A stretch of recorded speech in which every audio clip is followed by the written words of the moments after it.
Antes que nada, necesito que entiendan algo. Lo que estoy a punto de contarles no solo va en contra de todo lo que conocen sobre las leyes de la física, la biología y la lógica misma, sino que viola directamente el Tratado de Confidencialidad Interdimensional, un acuerdo que, si se rompe, podría significar la condena no solo para mí, sino para todos los que alguna vez estuvieron involucrados. Si alguien se entera de que he compartido esta información, mi vida corre peligro. Y si hay algo que he aprendido a lo largo de todo esto, es que el gobierno tiene sus formas de hacer cumplir sus acuerdos. Pero ya no puedo seguir callando. No puedo seguir viviendo con esta pesadilla sin contarle a alguien lo que vi. Necesito que alguien más sepa la verdad. Alguien fuera de este círculo de silencio y terror. Alguien que entienda que lo que estamos a punto de presenciar no es ciencia ficción, ni un error mental producto de la fatiga. Es algo mucho más grande, mucho más antiguo y mucho más peligroso que todo lo que el ser humano ha llegado a comprender.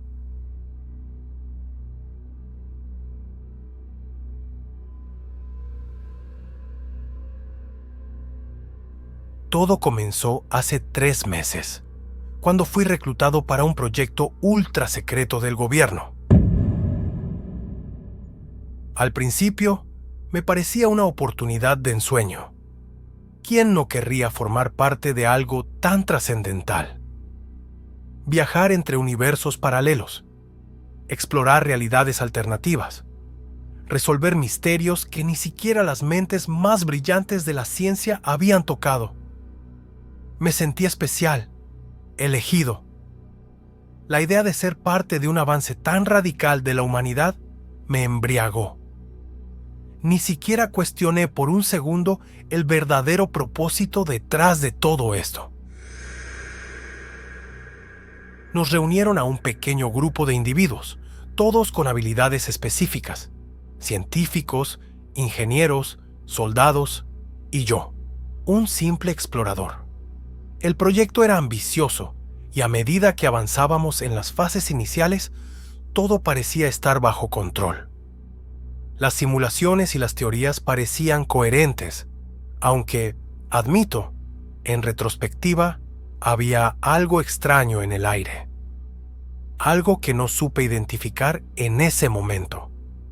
Las pequeñas miradas furtivas entre los oficiales del gobierno, las sonrisas forzadas, la sensación de que estábamos siendo observados por ojos invisibles.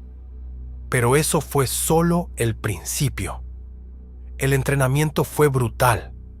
Nos aislaron en una instalación subterránea en un lugar apartado, sin contacto con el mundo exterior. Al principio pensé que sería solo un ejercicio de seguridad, algo para que nos sintiéramos parte de un proyecto secreto. Pero no fue así. Estábamos completamente desconectados de la realidad, de todo lo que conocíamos. Durante semanas, pasamos horas interminables en sesiones de simulación, explorando teorías del desdoblamiento dimensional, estudiando los protocolos de emergencia y entrenando nuestro cuerpo para soportar los efectos físicos y psicológicos que el salto entre universos podría causarnos. No era solo un entrenamiento físico, sino una inmersión total en un nuevo tipo de ciencia. El equipo estaba compuesto por personas extremadamente capacitadas, pero incluso así, el conocimiento que adquirimos sobre la teoría de los saltos interdimensionales me resultaba aterrador y confuso. Los científicos estaban obsesionados con la idea de que podríamos acceder a mundos paralelos en los que las reglas de nuestra realidad fueran diferentes. Mundos donde las posibilidades eran infinitas, donde las leyes físicas podían ser alteradas, y donde tal vez, solo tal vez, existía una versión de la humanidad que no había caído en los mismos errores que nosotros. ¿Y los soldados? Bueno, los soldados solo se preocupaban por una cosa.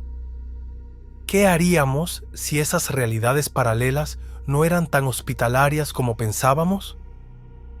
Recuerdo claramente el primer salto interdimensional. Fue alucinante. Las luces brillaban tan intensamente que me cegaron momentáneamente. Sentí un vértigo espantoso, como si mi cuerpo estuviera siendo estirado y comprimido al mismo tiempo. En un parpadeo me encontré en un mundo idéntico al nuestro. Las calles, los edificios, todo parecía normal, solo que había algo sutilmente extraño. Los autos volaban por el aire. No eran autos como los nuestros, sino algo mucho más avanzado, más elegante, más fluido. La gente caminaba por las calles, pero con una mirada más perdida. En sus frentes, en lugar de una frente normal, tenían lo que solo podía describir como un tercer ojo. Todo era diferente, sí, pero también era familiar. Fascinante, pero no lo suficientemente perturbador como para asustarnos. Sin embargo, algo me decía que estábamos demasiado cómodos.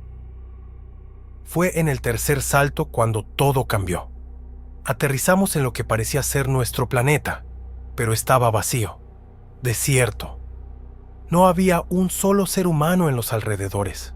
Las ciudades estaban intactas como si la humanidad hubiera desaparecido de la noche a la mañana. No había señales de violencia, ni de caos, ni de conflicto. El silencio era absoluto, insoportable. Podía escuchar los latidos de mi propio corazón haciendo eco en las calles vacías. Exploramos los edificios, los hospitales, los supermercados. Todo estaba en perfecto estado, perfectamente organizado, pero completamente vacío. Era como si la gente hubiera evaporado, desaparecido de la faz de la tierra, dejando atrás una civilización intacta pero muerta. Y luego encontramos las huellas, en el suelo, en las calles, en las aceras. Huellas gigantes, más grandes que cualquier criatura terrestre conocida. No eran humanas, eran bestias, o al menos eso era lo que creíamos.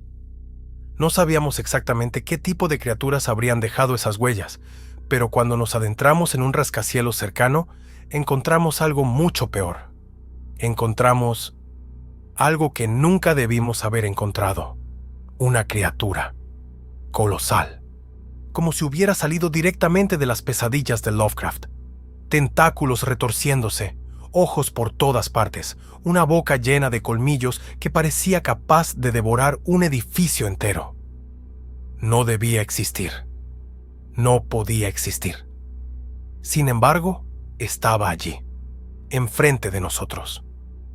El miedo nos paralizó por un instante. Corrimos como nunca antes en nuestras vidas. Algunos miembros del equipo cayeron en el caos y aunque tratamos de ayudarlos, fuimos incapaces. Perdimos a 2 esa tarde. Sus gritos todavía resuenan en mis oídos, en mis sueños, en mi mente. Pero eso no fue lo peor. El quinto salto nos llevó a un mundo aparentemente normal. Calles llenas de gente, una ciudad bulliciosa, el tipo de lugar que parece perfecto a primera vista. Pero pronto me di cuenta de que algo no estaba bien. Algo no cuadraba. Las personas se movían de manera extraña. No caminaban como seres humanos. Eran demasiado mecánicos, sus movimientos rígidos, como si fueran actores en una obra de teatro que no sabían sus líneas. Miré a los ojos de uno de ellos y sentí que me caía en un abismo. Vacíos. Muertos. No había vida detrás de esos ojos, solo un vacío insondable. Fue entonces cuando lo vi. Aquel hombre parado en medio de la acera, inmóvil, sin moverse un solo centímetro. Me acerqué lentamente, sin saber qué esperar, y su piel comenzó a derretirse, como cera bajo el sol. La piel se desintegraba, escurriéndose en el pavimento con una rapidez aterradora. Me giré para retroceder, horrorizado y chocando contra algo. O más bien, Alguien. Era yo. No era mi reflejo, no. Era una versión retorcida de mí mismo. Su sonrisa era grotesca, demasiado ancha, y sus ojos eran dos pozos negros, infinitos, sin fondo. En ese momento entendí que no estábamos en un mundo normal. Estábamos atrapados en un lugar donde todo podía distorsionarse. «Bienvenido a casa», me dijo con una voz que sonaba como uñas arañando una pizarra. Entré en pánico. Activé el dispositivo de retorno de emergencia, pero no fue suficiente. El siguiente salto fue el peor de todos. El siguiente salto fue un infierno.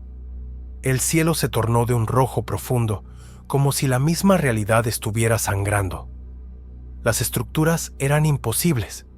Se retorcían, se fundían, fusionándose en formas que desafiaban la lógica. La gravedad parecía funcionar de manera errática. Las criaturas eran indescriptibles. Seres de carne y sombras, su agonía eterna resonando en cada rincón. Algunos parecían humanos, pero lo que quedaba de ellos era solo una parodia, una distorsión. Otros no tenían forma reconocible. Se deslizaban entre las sombras, entre los retorcidos edificios. La lluvia no era agua, era algo más, algo espeso, cálido y vivo. Cuando finalmente regresamos a nuestro mundo, ya no éramos los mismos. No solo por lo que habíamos visto, sino por lo que habíamos traído de vuelta. Nos pusieron en cuarentena. Nos hicieron pasar por pruebas psicológicas, evaluaciones físicas, interrogatorios. Nos hicieron firmar montañas de documentos de confidencialidad. Nos amenazaron con consecuencias que trascendían nuestra imaginación. Pero no pudieron borrar nuestros recuerdos. No podían borrar lo que habíamos visto. Y lo peor es que seguimos saltando. El gobierno, en su ignorancia, cree que hay algo valioso en esos mundos paralelos. Una tecnología o un conocimiento que podría darnos ventaja sobre nuestros enemigos. No entienden que hay cosas mucho peores que la guerra o la muerte, porque trajimos algo con nosotros. Al principio fueron solo pequeñas cosas, objetos que se movían cuando nadie miraba, sombras que se deslizaban por los rincones de la habitación. Luego comenzaron las voces, susurros en lenguas que no entendíamos, resonando en mi cabeza cuando estaba solo. Y ahora veo cosas que no deberían estar ahí. Criaturas retorciéndose en las sombras, observándome con ojos hambrientos. Intenté decírselo a mis superiores. Dijeron que era estrés postraumático, que necesitaba descansar. Pero sé lo que vi. Sé lo que está pasando. Algo nos siguió. Algo antiguo.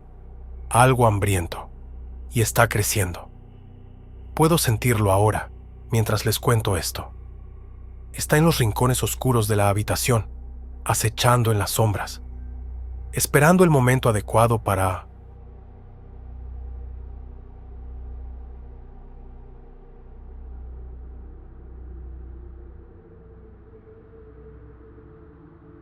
Era una fría noche de octubre cuando recibí la llamada que cambiaría mi vida para siempre.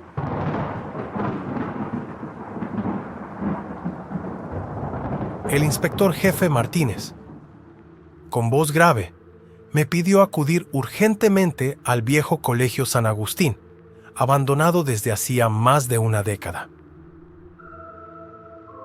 López, necesitamos tu experiencia en casos paranormales. Ha ocurrido algo inexplicable, dijo con evidente preocupación. Como detective especializado en sucesos extraños, creí haberlo visto todo, pero aquella noche iba a demostrarme lo contrario. Conduje bajo la lluvia hasta las afueras de la ciudad. El Colegio San Agustín se alzaba como una sombra imponente en medio de la oscuridad.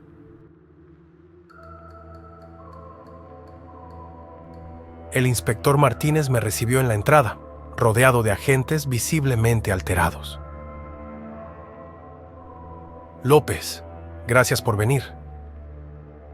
Unos adolescentes entraron al edificio y grabaron esto. Me mostró un vídeo en su teléfono. Al principio solo se veía oscuridad, pero luego se escuchaban gritos infantiles desgarradores, con un tono sobrenatural que helaba la sangre. El lugar está vacío, pero los gritos continúan, dijo Martínez. Con un nudo en el estómago, me adentré en el edificio. El olor a humedad y decadencia me golpeó al cruzar el umbral. Mis pasos resonaban en los pasillos desiertos. Los gritos comenzaron a oírse, lejanos al principio, pero cada vez más claros. Venían del sótano. Descendí con cautela. Al llegar, los gritos cesaron abruptamente. Una risa infantil, distorsionada y maligna, resonó tras de mí. «¡Ven a jugar con nosotros!», susurró una voz. Me giré, pero no había nadie. Mi linterna iluminó un aula con una puerta entreabierta. Dentro, un viejo tocadiscos giraba lentamente, emitiendo una melodía infantil distorsionada. De repente, giró al revés, y una voz gutural dijo: «Bienvenido, detective. Te estábamos esperando». Las luces parpadearon. Por un instante, vi decenas de niños con uniformes antiguos, observándome con ojos negros como pozos sin fondo. Retrocedí horrorizado y escapé del aula, mientras los gritos y risas me perseguían. Al salir a la superficie, Martínez me encontró pálido. Le conté lo ocurrido con dificultad. «Esto va más allá de cualquier caso que haya investigado. Necesitamos ayuda especializada», le dije. Esa noche contacté a la doctora Elena Sanz, una reconocida médium e investigadora paranormal. Llegó al día siguiente, cargada de equipos para detectar actividad sobrenatural. Nada más entrar al edificio, su rostro se ensombreció. «Hay una energía muy poderosa aquí. Algo terrible ocurrió en este lugar», dijo. Descendimos al sótano. Su detector emitió pitidos intensos. De repente, un aire helado nos envolvió, y las luces de nuestras linternas parpadearon hasta apagarse. Los gritos infantiles volvieron más desgarradores que nunca. «¡Ayudadnos! ¡Por favor, ayudadnos!». Elena cerró los ojos, concentrándose. «Son muchos. Están atrapados. No pueden descansar», susurró. Un viento helado trajo fragmentos de conversaciones. «El director viene. Escondeos, rápido. Por favor, no más castigos». La médium abrió los ojos con pánico. «Tenemos que salir. Está despertando», gritó. Un rugido sobrenatural sacudió el edificio. Las paredes comenzaron a sangrar un líquido oscuro y viscoso. Huyendo a toda prisa, logramos escapar del edificio, jadeando. Elena, aún temblando, explicó: «Este lugar fue escenario de horrores inimaginables. El director y algunos profesores abusaron de los niños durante años. Cuando las autoridades comenzaron a sospechar, tomaron medidas drásticas para silenciarlos». «¿Quieres decir que...?», pregunté con un escalofrío. «Sí. Los asesinaron y ocultaron sus cuerpos en el colegio. Sus almas quedaron atrapadas aquí, incapaces de descansar. Y el director, su espíritu se ha convertido en algo monstruoso, que se alimenta del sufrimiento de esos pobres niños». El caso dio un giro sombrío. Durante semanas, Elena y yo investigamos los archivos históricos de la ciudad, desenterrando denuncias de padres, informes médicos y testimonios de exempleados. Descubrimos que el colegio cerró abruptamente en 1985 tras la desaparición de varios alumnos. El director, Ernesto Vidal, alegó problemas financieros, pero los rumores de abuso nunca cesaron. Una exprofesora, Marta Ruiz, accedió a hablar con nosotros. Llorando confesó: «Sabía lo que Ernesto hacía, pero tenía miedo. Cuando amenazaron a mi familia, me fui. Abandoné a esos pobres niños a su suerte. Su testimonio permitió reabrir el caso.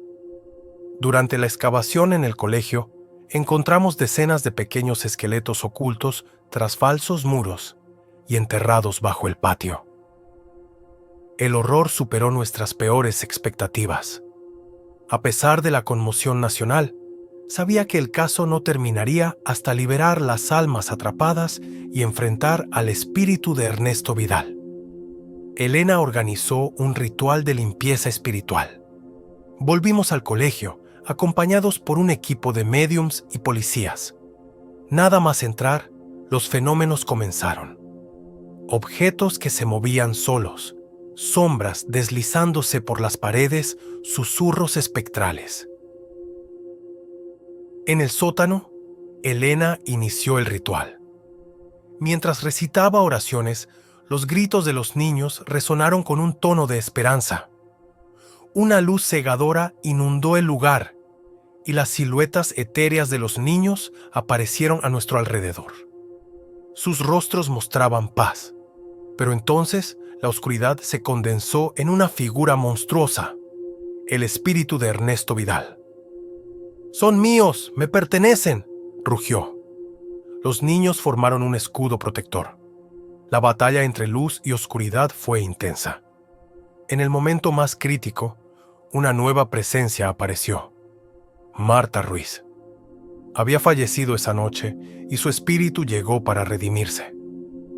«Basta, Ernesto, es hora de pagar por tus crímenes», dijo. Su intervención fue decisiva. Ernesto fue arrastrado hacia un vórtice de luz cegadora, mientras los niños ascendían en paz. Cuando todo terminó, el colegio quedó sumido en un silencio absoluto. Las almas de los niños por fin descansaban. Esa noche, mientras redactaba el informe final, reflexioné sobre lo ocurrido. Había sido la experiencia más aterradora y gratificante de mi vida. Cerré los ojos para dormir, pero un susurro me despertó. «Gracias». En la penumbra, vi la silueta de un niño sonriéndome antes de desvanecerse. Me quedé inmóvil, con el corazón acelerado, preguntándome si había sido real o una alucinación producto del cansancio. Tras el cierre del caso, los rumores sobre el Colegio San Agustín no cesaron del todo. Los habitantes de las cercanías juraban que en noches lluviosas se escuchaban risas infantiles y se veían luces en las ventanas rotas del edificio. Las autoridades decidieron demolerlo un año después, pero durante el proceso, los trabajadores reportaron extrañas sombras que los observaban desde el interior. Uno de ellos aseguró haber visto al director Vidal, de pie, en una de las aulas. Elena y yo seguimos trabajando juntos en otros casos, aunque ninguno tan impactante como este. De vez en cuando, al repasar mis notas, me detengo en los nombres de los niños identificados en el colegio. Me pregunto si realmente encontraron la paz. Una noche, mientras revisaba documentos, una pequeña flor apareció sobre mi escritorio. No había ventanas abiertas ni forma lógica de explicarlo. La guardé en un libro, como recordatorio de que, aunque no siempre podamos comprender lo desconocido, nuestro deber es enfrentarlo con valentía y esperanza. Desde entonces, cada vez que cierro los ojos y la oscuridad amenaza con devorarme, recuerdo la luz de aquellos niños y su silenciosa gratitud. Y sé, en el fondo, que no estoy solo. Las sombras pueden ser aterradoras, pero también pueden ser guardianas de secretos y verdades que pocos se atreven a enfrentar.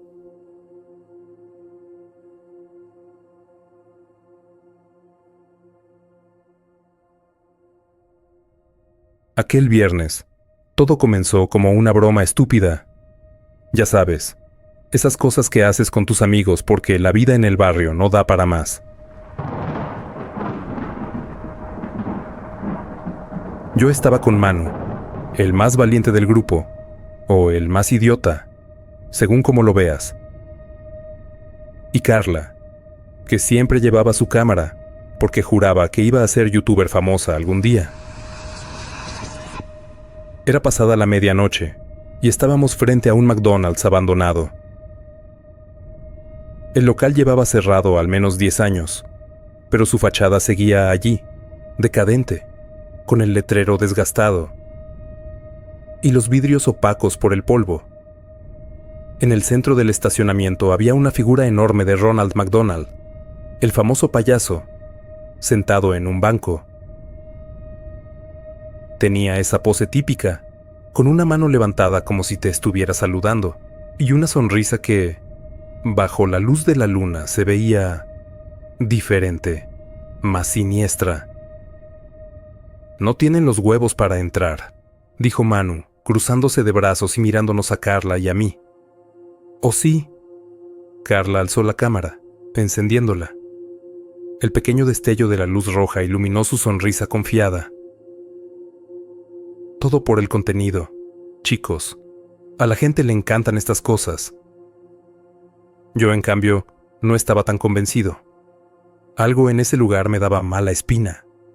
Había escuchado rumores, ya sabes, historias que los chicos mayores contaban para asustar a los más pequeños. Que el dueño se había vuelto loco y había matado a su familia en la cocina. Que las cámaras de seguridad habían captado movimientos en el local vacío. Que los gritos a veces se oían por la noche, pero Manu me empujó. «No seas cobarde, Dani. Vamos». Entramos por una puerta lateral, que alguien había forzado hacía tiempo. El aire en el interior estaba pesado, cargado de humedad y un olor rancio, como grasa vieja mezclada con algo dulce, algo podrido. Carla iba delante, enfocando con la cámara y alumbrando con la linterna del móvil. Las sombras danzaban en las paredes llenas de grafitis. «Esto es oro puro», susurró ella, enfocando una pared donde alguien había pintado. No está vacío, con letras negras y alargadas. Manu se rió nervioso, pero yo tragué saliva. Mientras avanzábamos por el pasillo que conectaba el área de comedor con la cocina, el suelo crujía bajo nuestros pies, como si protestara por nuestra presencia. Carla enfocó un cartel colgando de una de las paredes. Era un viejo anuncio de promociones, con una imagen borrosa de Ronald, sosteniendo una bandeja de hamburguesas. Lo extraño era que los ojos del payaso parecían haber sido arrancados del cartel, dejando agujeros negros en su lugar.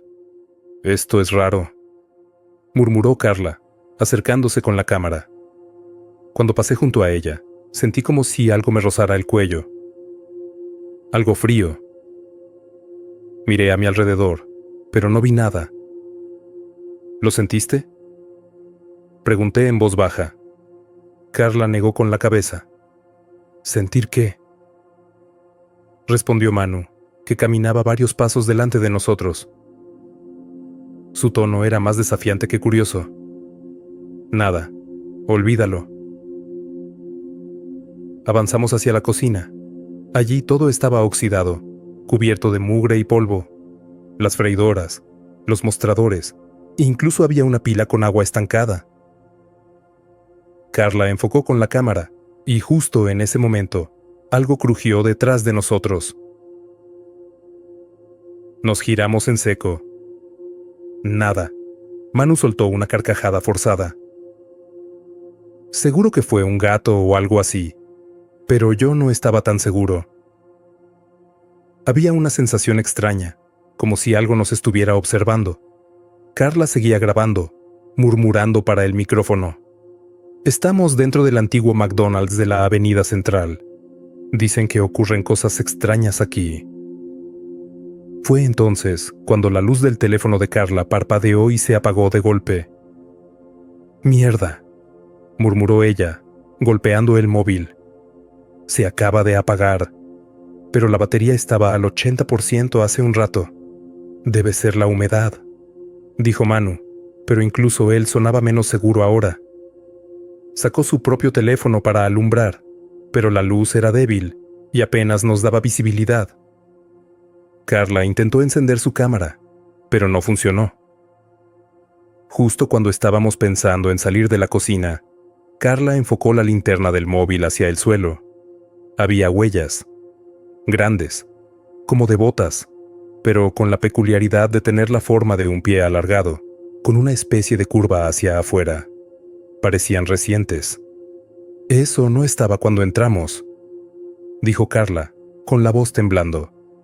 Manu, decidido a mantener su fachada de valentía, se inclinó hacia las marcas y bromeó. Tal vez Ronald se fue a dar un paseo nocturno, pero incluso su risa sonó forzada. Fue entonces cuando escuchamos otro ruido. Esta vez fue claro, un golpeteo rápido, como si algo corriera por el suelo. Se sintió cerca, demasiado cerca. Esto no tiene gracia, dije, empezando a retroceder.